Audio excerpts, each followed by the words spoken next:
G'day ladies and gents, and welcome back to War Thunder, and Merry Christmas, because this video will be going up on the 25th of December at exactly midnight, Australian Eastern Daylight Time, and for those of you who are in that time zone, Merry Christmas, and for those of you who are watching it later on, Merry Christmas to you.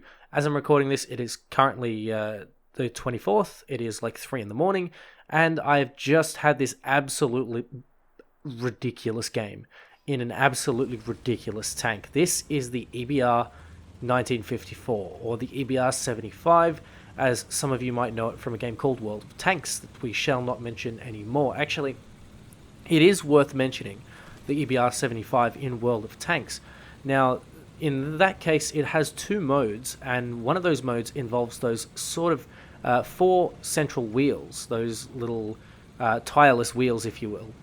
And the World of Tanks version basically has the ability to lower and raise them whenever you want, or like mid-drive.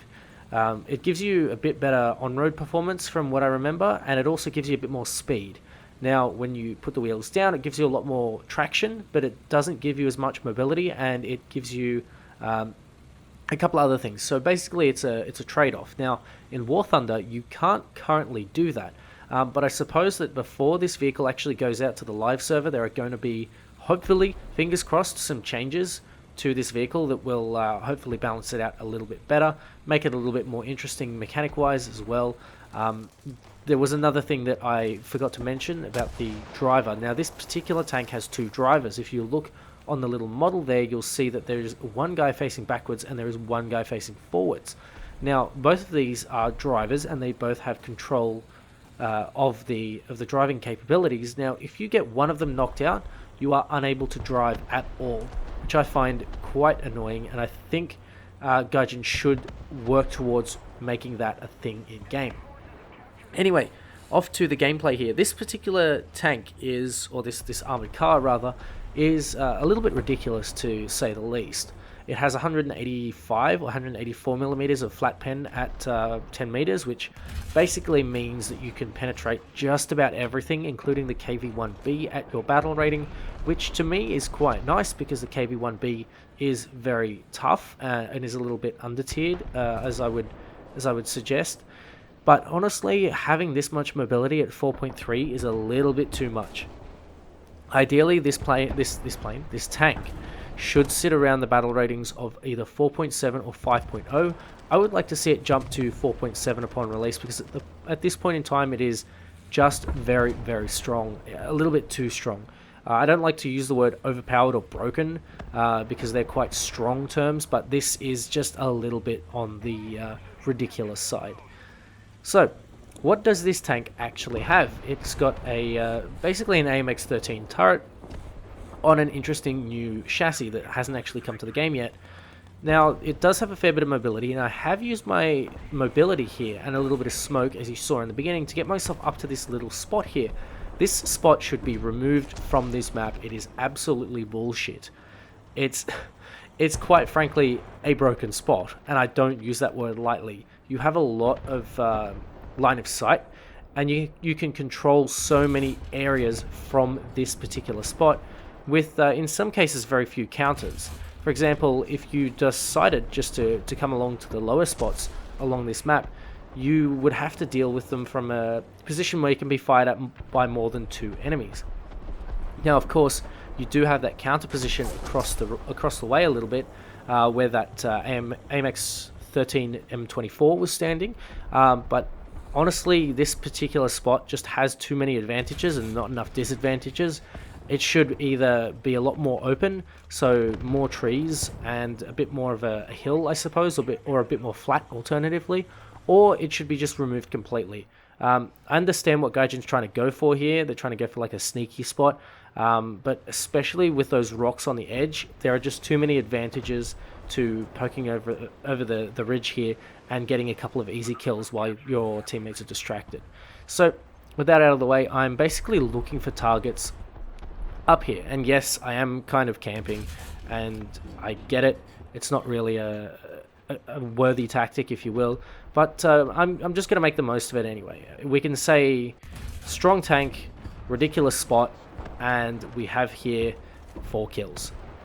some very easy kills as well, because this particular tank thrives when it's not being shot at, and you would think that that was really obvious, but it doesn't really work well when you rush in and brawl. This is not a tank that you can brawl with. It's a tank that you need to take the time to flank.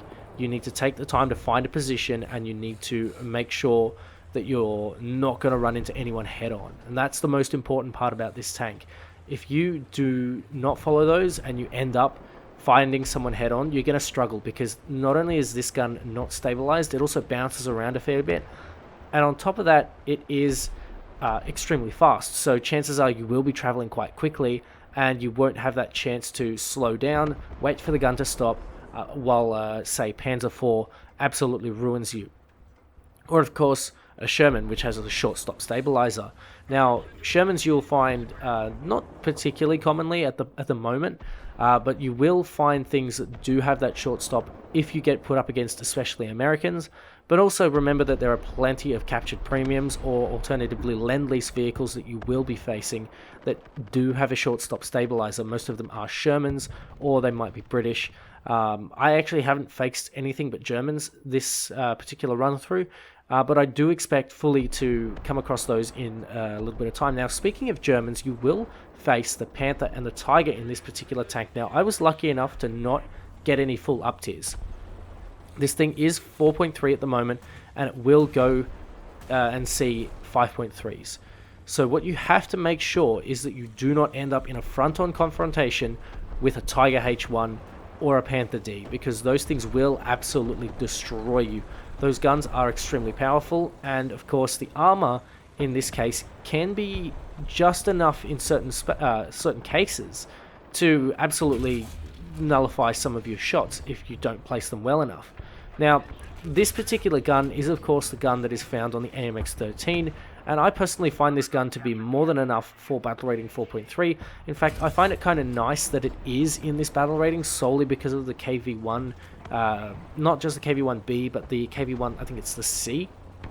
It's the one with the German 75, the German captured and modified Panzer IV, or with the Panzer IV gun rather. This particular sort of KV-1 is quite a challenge in many of the tanks that you have at this battle rating in the French tree. But unfortunately for this particular tank, there are no 4.3 French tanks. I actually can't find any. Now, this particular situation means that you're stuck without a good lineup. Now, putting it at 4.7 would kind of fix that, because then you have the FL10, you have, I believe, you've got the AMX-13 rather, DCA. You also have the Super Sherman, the Israeli Super Sherman with the SA-50 gun, I think it is, M4A4. You've also got a couple of good CAS planes as well, but they're sort of around the 4.0 line, and they do have plenty of punch. It's just a matter of the tanks sort of rounding up that lineup. You really do need a little bit more than just a Sherman with a 75 when you're facing things like a KV-1 or a Tiger 1 for that matter. It is quite challenging. Now, in this particular tank, I've managed to rack up a fair amount of kills, but it's only going to get better from here. The EBR does have a little bit of a knack here for getting itself into really good positions, and that's what you kind of have to do.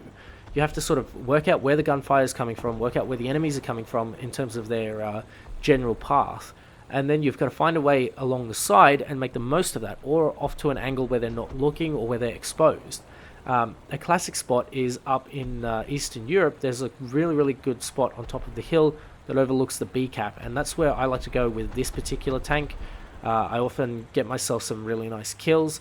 Unfortunately, there are sometimes some people that you have to watch out for coming up the hill, which will sort of land you in a forward facing confrontation, and which is obviously not good for this tank.